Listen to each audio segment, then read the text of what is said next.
Good morning, class. Now, next topic of this chapter is oxygen hemoglobin dissociation curve. It is also known as oxyhemoglobin dissociation curve. अब basically क्या होता है बेटा, ये oxygen dissociation word name है, तो it means कि oxygen haemoglobin, when oxygen bind with hemoglobin, that is oxyhemoglobin, and dissociation means कि when this oxygen get dissociate from hemoglobin. अब ऑलरेडी आपको बता चुकी थी कि जब हम कोई भी इंटरनल रेस्पिरेशन हो रहा है और लंग्स में एक्सटर्नल हुआ, सेलुलर रेस्पिरेशन हुआ, मतलब इंटरनल रेस्पिरेशन हो या सेलुलर रेस्पिरेशन हो, उन दोनों में फाइनली क्या होता है, ऑक्सीजन के साथ हीमोग्लोबिन बाइंड करती है for transportation, and carbon dioxide भी हीमोग्लोबिन के साथ बाइंड करती है. अब इससे पहले आपको बताया था कि हीमोग्लोबिन कार्बन डाइऑक्साइड का जो ट्रांसपोर्टेशन है that is approximate 25% carbon dioxide can transport with the help of with the help of hemoglobin, and about 70% can transport with the help of plasma. And oxygen का क्या होता है, oxygen का total amount जो होता है about 97% oxygen can bind with hemoglobin, जितना transport body में हुआ है, and about 3% can dissolve in plasma. So plasma also play an important role in transportation. अब बेटा जो ये डिसोसिएशन कर्व है, ये डिसोसिएशन कर्व क्या शो कर रहा है, it shows basically how oxygen can bind with hemoglobin and how it can dissociate. अब इसमें सबसे पहले दो चीज़ें शो कराइए. एक इसमें हम शो करते हैं पार्शियल प्रेशर ऑफ ऑक्सीजन, और इस साइड क्या होता है, that is the saturation point of haemoglobin. Saturation word के अकॉर्डिंग अगर हम कहें कि सैचुरेशन मीन्स कि जब किसी चीज़ की एबिलिटी, जितनी एबिलिटी होती है, जितना वो कोई चीज़ बाइंड कर सकता है, उससे मैक्सिमम वो बाइंड हो जाए और उसके पास और एबिलिटी नहीं है बाइंड करने की, तो वो दैट टाइम यू कैन से सैचुरेशन. जस्ट लाइक कि अगर हम कोई सॉल्यूशन बना रहे हैं और सॉल्यूशन में कोई चीज़ हम डिसॉल्व कर रहे हैं, तो एक स्टेज आने के बाद वो उसमें और ज़्यादा सॉल्यूट डिज़ोल्व नहीं कर सकता. तो जब उसमें और सॉल्यूट डिज़ोल्व नहीं होगा तो that time we can say कि it is the saturated solution. Same जब हीमोग्लोबिन के साथ ऑक्सीजन बाइंड करती है तो एक पोजीशन ऐसी आती है, दैट टाइम ऑक्सीजन मॉलिक्यूल जो होता है that can not bind more, haemoglobin molecule can not bind more oxygen. So जब उसके साथ और ऑक्सीजन बाइंड नहीं करेगी तो that time you can say that is the saturated point. That is the percentage saturation of hemoglobin, and it shows the percentage saturation of hemoglobin. तो basically क्या हुआ है कि अगर हम डिफाइन करते हैं तो percentage of haemoglobin that is bound with oxygen is called the percentage saturation of hemoglobin. Means this is the percentage, how much oxygen attach with the hemoglobin. So that is the percentage of hemoglobin that is bound with oxygen is called percentage saturation of hemoglobin. And relationship between partial pressure of oxygen and percentage saturation of hemoglobin with oxygen is graphically illustrated by the curve, and this curve is called the oxygen hemoglobin dissociation curve. And also called oxygen dissociation curve. अब अगर हम normal dissociation curve के according देखें, सबसे पहले हम बात करते हैं कि हाउ इट कैन बाइंड। हमने स्ट्रक्चर अगर हम सिंपल बायोमोलिक्यूल्स में पढ़ते हैं, हीमोग्लोबिन को हम कह सकते हैं haemoglobin, each haemoglobin having the 4 iron and each iron can bind 1 oxygen. So आप क्या कहेंगे कि एक हीमोग्लोबिन मॉलिक्यूल के साथ 4 ऑक्सीजन बाइंड कर सकते हैं, 4 ऑक्सीजन मॉलिक्यूल बाइंड कर सकते हैं। तो अगर इसके साथ एक, suppose this is the structure of haemoglobin, just I am like drawing just like the flower. यहाँ पे क्या होता है, ये एक आयरन मॉलिक्यूल, ये एक आयरन, ये एक आयरन मॉलिक्यूल। तो इस आयरन मॉलिक्यूल के साथ, आयरन एलिमेंट के साथ यहाँ ये ऐसे एक चेन लाइक स्ट्रक्चर फॉर्म करते हैं। तो ये चेन लाइक जो स्ट्रक्चर फॉर्म करते हैं, यहाँ से हर आयरन के साथ एक ऑक्सीजन मॉलिक्यूल बाइंड कर सकता है और यहीं पे कार्बन डाइऑक्साइड मॉलिक्यूल बाइंड कर सकता है। हीमोग्लोबिन की एफिनिटी मीन्स की कैपेबिलिटी कार्बन डाइऑक्साइड को बाइंड करने की ज़्यादा है। Affinity means towards the carbon dioxide is more than the affinity towards the oxygen. तो ऑक्सीजन को बाइंड करने के लिए उसे कंपैरेटिवली ज़्यादा प्रेशर की रिक्वायरमेंट है। तो डेट्स वाई कि लंग्स में जब ज़्यादा प्रेशर होता है, that time it can easily bind. अब जैसे लास्ट स्लाइड में बताया था 105, in some book it is written as 100, इतना पार्शियल प्रेशर होता है, that time it attach to the haemoglobin means से कम्प्लीटली सैचुरेशन जो आएगा जब इतना पार्शियल प्रेशर होगा। लेकिन अगर हम टिश्यूज़ में बात करते हैं तो वहाँ 40-45 कार्बन डाइऑक्साइड का पार्शियल प्रेशर होता है और तभी वो उसके साथ बाइंड कर सकता है। तो इतना कम प्रेशर में भी कार्बन डाइऑक्साइड के साथ बाइंड कर सकता है। अब अगर कर्व कैसे शो कर रहा है, कर्व के अकॉर्डिंग अगर हम कहें कि यहाँ एक ऑक्सीजन बाइंड की, एक ऑक्सीजन मॉलिक्यूल बाइंड किया, तो that time we can say कि सपोज ये है, यहाँ एक ऑक्सीजन मॉलिक्यूल बाइंड किया, तो हम क्या कहेंगे 25%, because 1 haemoglobin can bind the 4 oxygen molecule. तो एक ऑक्सीजन मॉलिक्यूल बाइंड अगर करता है तो हम कह सकते हैं 25% सेचुरेशन हो गया। 2 ने बाइंड किया तो हम कहेंगे 50%, 3 ने किया तो 75%, और अगर 4 करते हैं तो डैट मीन्स 100%। तो डैट इज़ द 100%। तो जब चारों के साथ बाइंड कर जाएगा, चारों आयरन के साथ एक एक ऑक्सीजन मॉलिक्यूल बाइंड कर जाएगा, that time we can say it is 100% saturated.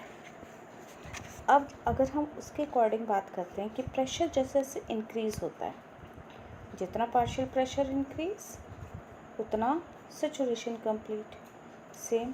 तो उसके अकॉर्डिंग तो ग्राफ हमारा स्ट्रेट आना चाहिए। जनरल की पार्शियल प्रेशर जितना होगा उतना, अगर हमारे पास प्रेशर जितना इंक्रीज़ होता जा रहा है, सेम रेट में अगर ऑक्सीजन पे बाइंड कर रही है, तो that time this graph should be straight. But actual में ऐसा नहीं होता है। क्योंकि ऐसा क्यों नहीं होता है, फर्स्ट मॉलिक्यूल जो बाइंड करता है हीमोग्लोबिन के साथ, उसे बाइंड करने के में ज़्यादा टाइम लगता है, मीन्स उसे ज़्यादा प्रेशर की ज़रूरत होती है फर्स्ट को। उसके वहाँ कार्बन डाइऑक्साइड भी प्रेजेंट है बट कंपैरेटिवली लेस है, ऑक्सीजन प्रेजेंट है। तो फर्स्ट मॉलिक्यूल को बाइंड करने के लिए ज़्यादा एनर्जी की, ज़्यादा प्रेशर की रिक्वायरमेंट है। जस्ट आप कह सकते हैं कि कोई भी वर्क शुरू करना है, आप शुरू करने में उसमें टाइम लगता है, लेकिन एक बार अगर एक फ्लो में आ जाए तो it can bind easily. Same जैसे अगर हम किसी चीज़ को स्पिन कर रहे हैं तो first time we apply more pressure, more force. Same यहाँ भी फर्स्ट मॉलिक्यूल जब ऑक्सीजन का बाइंड करता है that time it require the more force, more pressure.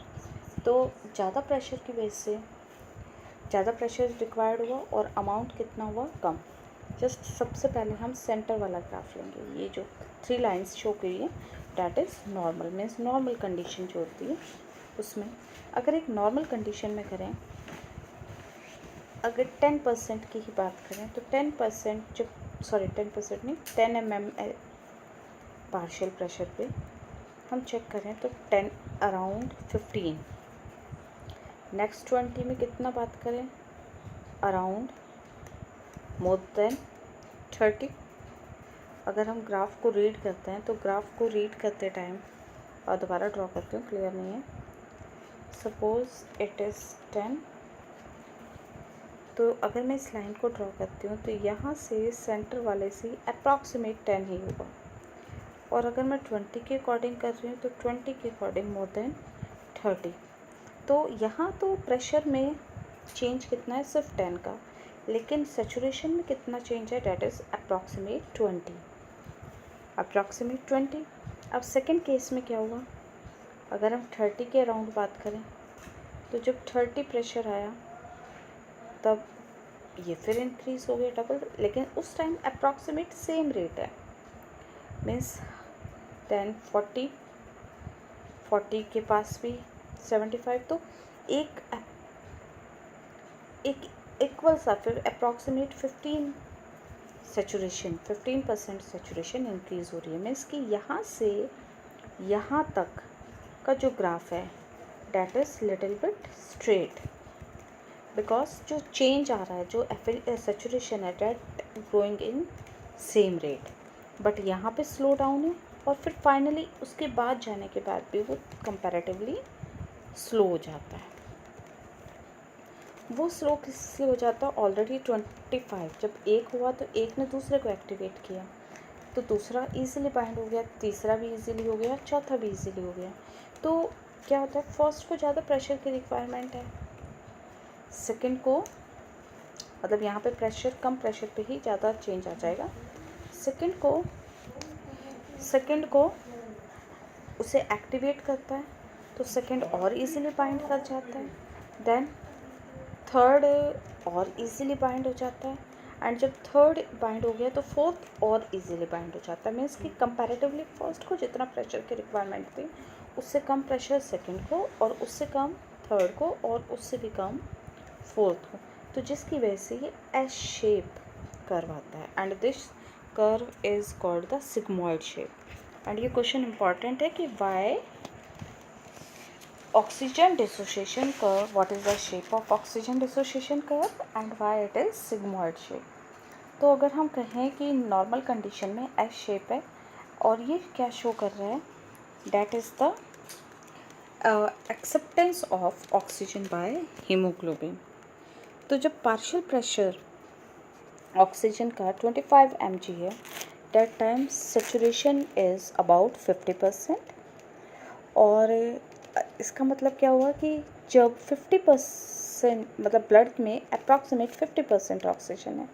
अब जब पार्शियल प्रेशर जब 50% होगा, मतलब सेचुरेशन 50% है, तो that time pressure is called the P50. अब 40 mm Hg पे कितना है, 40% उस पर अप्रॉक्सीमेट 75 है. अगर हम यहाँ पे चेक करें तो डैट इज़ अप्रॉक्सीमेट 75. तो that time you can say कि saturation is 75, and when it is 100 that time it become 95%. जब 100% 100 mg, sorry not percent, 100 mg partial pressure होगा, that time you can say it become 95% saturation. 100% saturation generally हम इसमें show नहीं करते हैं.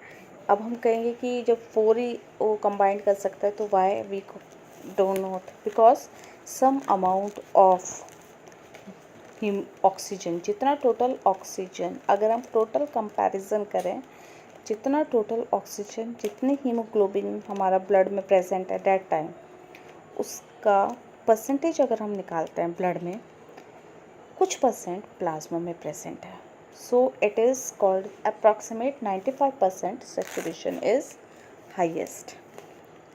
अब दूसरी चीज़ आती है ये फैक्टर्स, कि क्या फैक्टर्स होते हैं जिसकी वजह से कर्व थोड़ा शिफ्ट कर सकता है, जो decrease definitely, increase definitely. Means कि ऑक्सीजन का हीमोग्लोबिन से बाइंड करने की एफिनिटी कैसे इंक्रीज़ हो सकती है और कैसे डिक्रीज़ हो सकती है. सबसे पहला पॉइंट आता है कि मैं आपको बताती हूँ अगर डिक्रीज़ कितने केसेस में हो सकती हैं. अब यहाँ ये डिक्रीज़ जो होता है that is generally in tissues. जब टिश्यूज़ में ऑक्सीजन जाती है through with the help of blood, तो वहाँ पे suppose it is tissue and it is blood. When it enters, it goes to the tissues, any tissue or any cell. Means जब cellular respiration हुआ तो यहाँ पे कौन ऑक्सीजन थी. ऑक्सीजन 95% सेचुरेशन के साथ आई थी. Some amount also present in plasma. Pressure, partial pressure approximate 100 mmHg, और यहाँ पे कितना था 40 mmHg. बट कार्बन डाइऑक्साइड का कितना है 45 mmHg. अब कार्बन डाइऑक्साइड की एफिनिटी कंपैरेटिवली ऑक्सीजन की ज़्यादा है उससे बाइंड करने की. तो क्या करेगी टिश्यूज़, जो ब्रेकडाउन, फूड के ब्रेकडाउन के टाइम कार्बन डाइऑक्साइड रिलीज़ हुई थी, वो ब्लड में ट्रांसफ़र हो जाएगी. जब वो ब्लड में ट्रांसफ़र होगी तो जब एफिनिटी ज़्यादा है तो हीमोग्लोबिन कार्बन डाइऑक्साइड की तरफ ज़्यादा अट्रैक्ट होगा. कार्बन डाइऑक्साइड की तरफ अट्रैक्ट होगा तो उसे बाइंड करने के लिए वो अपना ऑक्सीजन को रिलीज़ कर देगा. ऑक्सीजन रिलीज़ होगी तो ये ऑक्सीजन कहाँ ट्रांसफ़र हो जाएगी due to the pressure in tissues. यहाँ टिश्यूज़ में हो गया. तो सबसे पहली चीज़ आ गई कि प्रेशर. अभी मैंने सिर्फ प्रेशर वर्ड के लिए बताया. कार्बन डाइऑक्साइड का प्रेशर ज़्यादा था, यहाँ कार्बन डाइऑक्साइड का प्रेशर कम था. तो ब्लड में प्रेशर कम होने की वजह से और टिश्यूज़ में प्रेशर ज़्यादा होने की वजह से ब्लड में कार्बन डाइऑक्साइड चलेगी and it in decrease the affinity. Means क्योंकि कार्बन डाइऑक्साइड के साथ वो बाइंड करने की एफिनिटी उसकी ज़्यादा है, वो उसके साइड अट्रैक्ट हो गया तो ऑक्सीजन को लूज़ कर देगा, ऑक्सीजन को डिसोशिएट कर देगा. तो जब भी हाई प्रेशर होगा कार्बन डाइऑक्साइड का तो ज़्यादा प्रेशर होने की वजह से ऑक्सीजन कम बाइंड होगी और कार्बन डाइऑक्साइड ज़्यादा बाइंड होगी. मीन्स सेचुरेशन लो हो जाएगा. सेकेंड थिंग है एक्यूट एसिडोसिस. एसिड, इसे हम एक कह सकते हैं कि एसिड क्या होता है लेस पीएच. मीन्स अगर हाइड्रोजन आयन की कंसंट्रेशन ज़्यादा है तो इट मीन्स पीएच कम है. दोनों में से कोई भी पॉइंट दें दैट इज़ सेम. अब हाइड्रोजन आयन की कंसंट्रेशन कहाँ ज़्यादा होगी. मैंने कल आपको बताया था लास्ट स्लाइड में कि water plus carbon dioxide form bicarbonates, and when it form the bicarbonate, first it form carbonic acid and later on it form hydrogen ion plus carbonate. तो जब ये कार्बोनेट फॉर्म कर रहा है तो हाइड्रोजन आयन रिलीज़ कर रहा है. तो इसका मतलब क्या है कि कार्बन डाइऑक्साइड जो ट्रांसपोर्ट हो रहा है बाय कार्बोनेट के फॉर्म में, वो हाइड्रोजन आयन रिलीज़ कर रहा है. तो हाइड्रोजन आयन का रिलीज़ होने की वजह से जहाँ भी हाइड्रोजन आयन ज़्यादा होगी वहाँ पे एसिडिक इफ़ेक्ट ज़्यादा होगा. एसिडिक इफ़ेक्ट ज़्यादा होगा तो पीएच कम होगी, और पीएच कम होगी तो पीएच कम होने की वजह से और कार्बन डाइऑक्साइड का अमाउंट ज़्यादा होने की वजह से ऑक्सीजन भी कम बाइंड होगी. तो एफिनिटी वहाँ भी डिक्रीज़ हो गई. तीसरी चीज़ है इंक्रीज टेम्परेचर। टिश्यूज़ में जनरली टेम्परेचर हाई होता है as compare to the lungs. तो जब टेम्परेचर ज़्यादा होता है, टेम्परेचर ज़्यादा होने की वजह से वो ऑक्सीजन ईज़िली उसे रिलीज़, ऑक्सीजन हीमोग्लोबिन से ईज़िली रिलीज़ हो जाती है। तो ऑक्सीजन जो रिलीज़ हुई और कार्बन डाइऑक्साइड गेन हुई, that is due to the high temperature. Next है high level of 2,3 DGP abnormal hemoglobin. Sometime that is not in normal condition. Sometime कुछ केसेस में जस्ट आप कह सकते हो कि जो स्मोकिंग करते हैं या कुछ प्रॉब्लम होती है, अस्थमेटिक प्रॉब्लम, कोई भी डिसऑर्डर, तो एबनॉर्मल हीमोग्लोबिन होता है और उसमें उसका हाई लेवल इंक्रीज़ हो जाता है। तो हाई लेवल होने की वजह से जो एबनॉर्मल है उसमें 3 DPG का ज़्यादा लेवल होने की वजह से ऑक्सीजन कम बाइंड होती है and which also decrease the affinity of carbon, affinity of oxygen. अब ये शिफ्ट कैसे होता है, इसे हम बोलते हैं shifting. That is called the decrease. जब एफिनिटी डिक्रीज होगी ऑक्सीजन की तो graph get shift towards the right. This is right side, तो ये राइट साइड शिफ्ट हो गया। अब पार्शियल प्रेशर इंक्रीज होना कार्बन डाइऑक्साइड का, that is called the Bohr effect. Means जो ये हाई PCO2 था, इसे हम बोलते हैं, इसके प्रेशर को इंक्रीज करना, that is called Bohr effect, BOHR, Bohr effect. अब बोहर इफेक्ट की डिफाइन क्या होती है, that is the phenomena of increase in carbon dioxide concentration resulting in increased dissociation of oxyhemoglobin, that is the Bohr effect.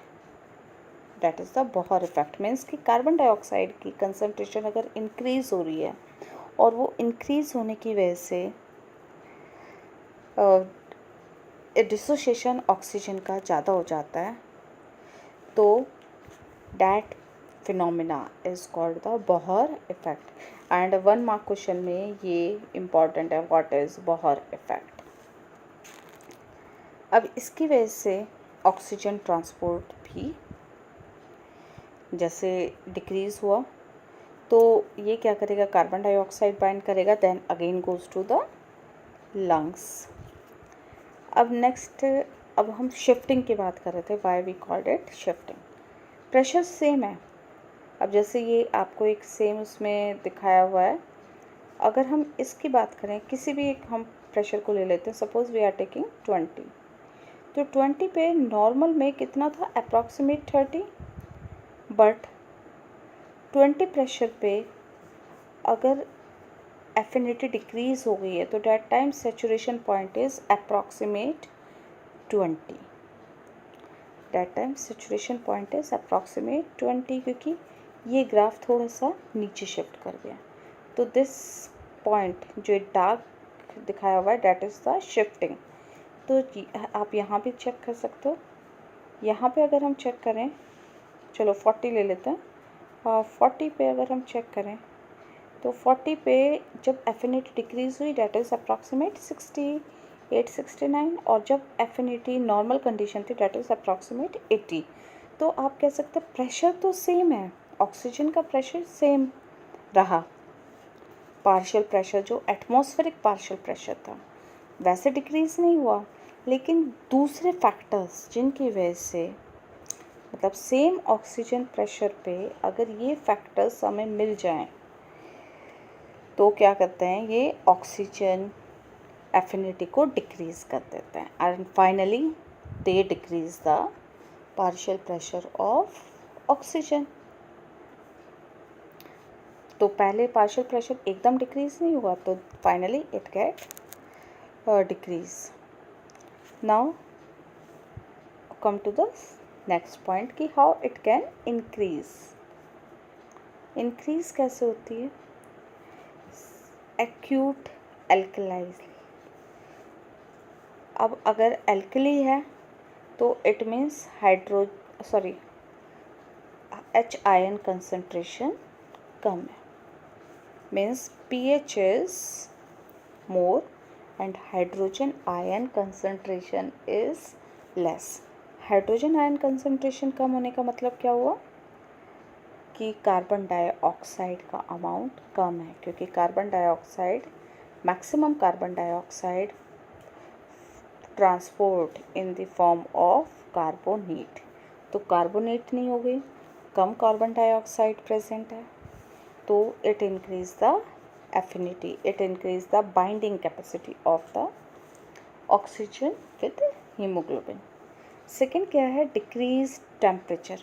Lungs में comparatively temperature कम होता है, तो comparatively जब टेम्परेचर कम होगा अब ये इनके आप कह सकते हो कि जो कार्बन डाइऑक्साइड है वो ज़्यादा एक्टिव हो जाता है ज़्यादा टेम्परेचर में, और वो हीमोग्लोबिन उससे कैच करने की एबिलिटी ज़्यादा रख लेता है।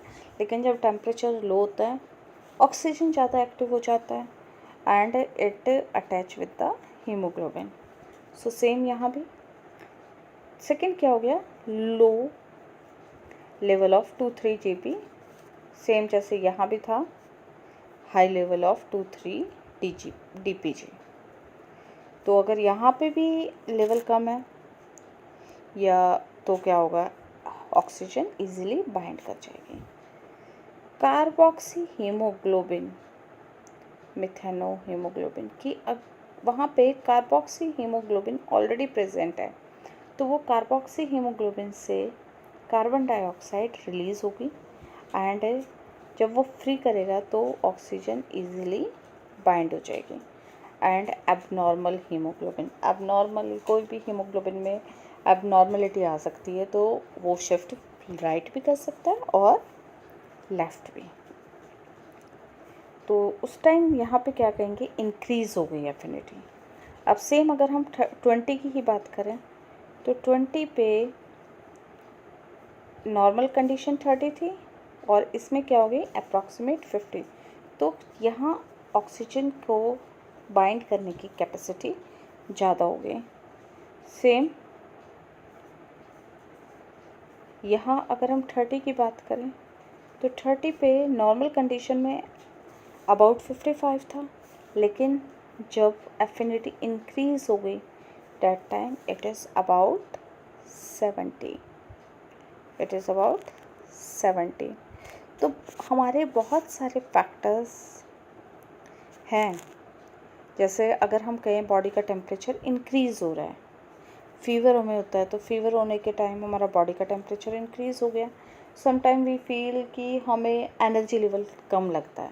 एनर्जी लेवल कम क्यों लगता है? क्योंकि बॉडी टेम्परेचर ज़्यादा होने की वजह से ऑक्सीजन बाइंड करने की एफिनिटी कम हो जाती है। हीमोग्लोबिन में कम ऑक्सीजन होगा तो रेस्पिरेशन स्लो डाउन होगा, मीन्स कि ब्रेक डाउन, फूड का ब्रेक डाउन स्लो होगा, क्योंकि ऑक्सीजन कम मिल रही है। ऑक्सीजन कम मिलेगी तो एनर्जी भी हमें ऑब्वियस से कम मिलेगी। और बॉडी का टेम्परेचर हम ये कहें कि बहुत ज़्यादा कम नहीं, लेकिन एक कंपैरेटिवली थोड़ा सा, बॉडी का नहीं, ये यहाँ लंग्स की बात होती है, लंग्स का टेम्परेचर कंपैरेटिवली बॉडी के टिश्यूज़ से कम होता है, तो वहाँ ऑक्सीजन इजीली बाइंड कर जाती है। अगर हमारे टिश्यूज़ में बॉडी का टेम्परेचर कम हो जाए तो वहाँ क्या होगा कि ऑक्सीजन वो बाइंड रखेगा, ऑक्सीजन को बाइंड रखेगा तो वो छोड़ेगा नहीं। जब वो छोड़ेगा नहीं तो हमें एनर्जी नहीं मिलेगी, क्योंकि विदाउट लिविंग द ऑक्सीजन हमारी बॉडी के जो फूड कंपोनेंट्स थे वो ब्रेक डाउन नहीं होंगे। तो ये याद रखना कि बॉडी टेम्परेचर, जहाँ ये टेम्परेचर की बात हो रही है वो बॉडी टेम्परेचर की बात नहीं हो रही है, वो temperature low temperature in lungs, means कि जहाँ पे ऑक्सीजन हीमोग्लोबिन के साथ बाइंड करनी है वहाँ का टेम्परेचर कंपैरेटिवली कम होना चाहिए। कम एज अगर टिश्यूज़ में कम हो गया तो प्रॉब्लम यही आएगी कि जब टिश्यूज़ में टेम्परेचर कम होगा तो वो ऑक्सीजन को छोड़ेगा ही नहीं, ऑक्सीजन नहीं छोड़ेगा तो कार्बन डाइऑक्साइड को कैसे बाइंड करेगा? कार्बन डाइऑक्साइड बाइंड नहीं करेगा तो टिश्यूज़ में कार्बन डाइऑक्साइड एक्युमुलेट हो जाएगी और रेस्पिरेशन प्रॉपर नहीं होगा, अनएरोबिक रेस्पिरेशन हो सकता है। और आप कह सकते हो कि हमारी बॉडी तो अनएरोबिक रेस्पिरेशन के लिए नहीं है। तो हमारी बॉडी में जब रेस्पिरेशन ही प्रॉपर नहीं होगा, जो फूड का ब्रेक डाउन होना था वो नहीं होगा, तो हमें एनर्जी नहीं मिलेगी। नाउ अब मैं रिकैप करती हूँ इसे कि फर्स्ट क्या है कि फैक्टर्स, जो डिसोसिएशन कर्व तो आई थिंक क्लियर हो गया होगा कि that is the curve which shows the how much percent of oxygen can bind with haemoglobin at particular partial pressure of oxygen. उसके बाद ये जो शिफ्ट कर रहा है कि कब वो बाइंड कर रहा है, कब वो छोड़ रहा है। तो यहाँ पे हम क्या कह सकते हैं, that time oxygen is released and carbon dioxide is bind. तो यहाँ पे ऑक्सीजन का डिसोसिएशन हो गया और यहाँ पे ऑक्सीजन का कंबाइंड हो गया है। That's why it is also called the oxygen dissociation curve, क्योंकि यहाँ पे ऑक्सीजन डिसोशिएट कर रही है और कार्बन डाइऑक्साइड बाइंड कर रही है। तो यू कैन से कि जब एफिनिटी डिक्रीज होती है ऑक्सीजन डिसोशिएट करती है, एफिनिटी इंक्रीज होती है ऑक्सीजन बाइंड करती है। अब है वापस शिफ्ट टू राइट और shift to left. Shift to right क्या इंडिकेट कर रहा है? That is dissociation of oxygen from hemoglobin. Clear?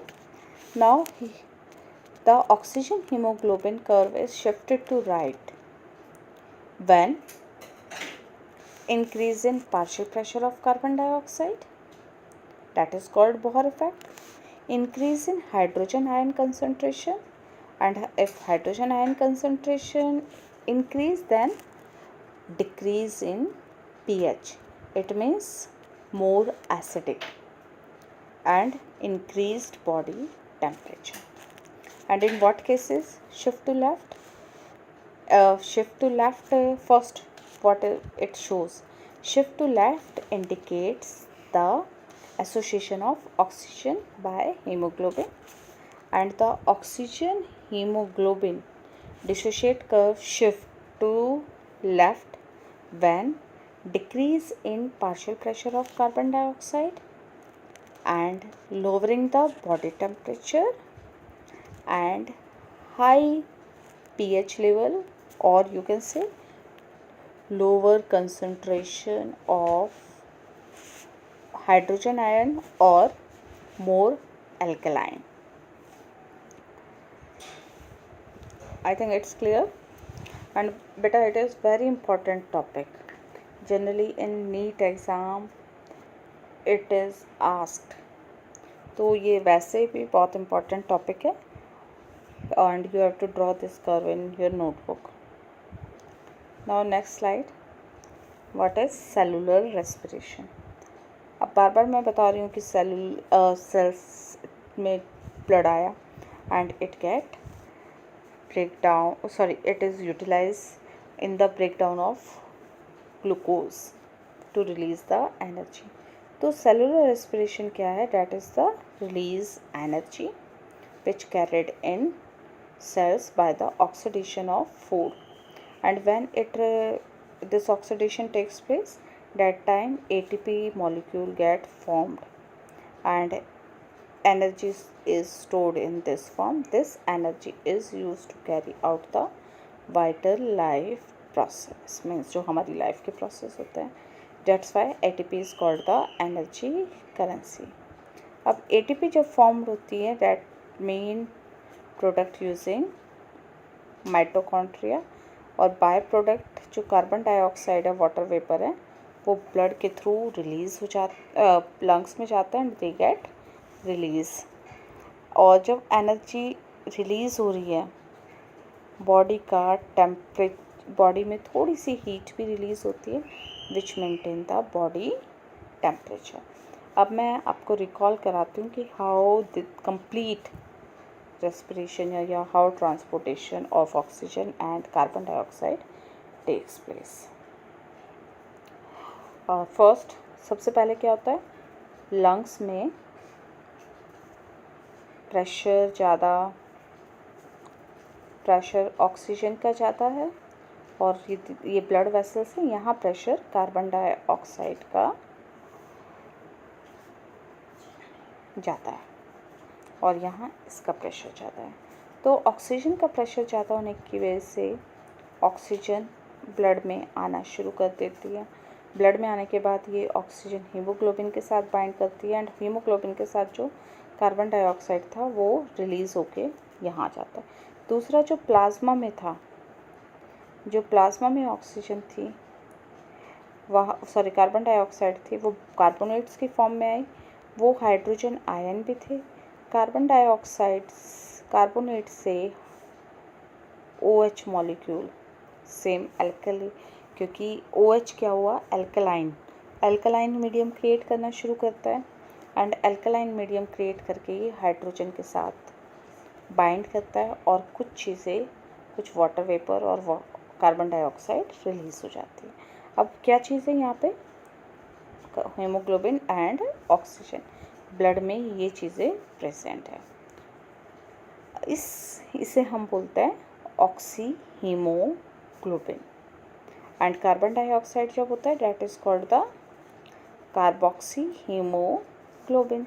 अब ये सारा कहाँ जाता है, सबसे पहले हार्ट में, हार्ट फिर इसे पंप करता है और ये कहाँ जाता है, टिश्यूज़ में। टिश्यूज़ में जाने के बाद जो ऑक्सीजन थी that is taken by tissues and carbon dioxide get attach with haemoglobin और ये वापस कहाँ जाता है, हार्ट में, and then again come to the lungs for releasing in atmosphere. तो that is the main process of respiration.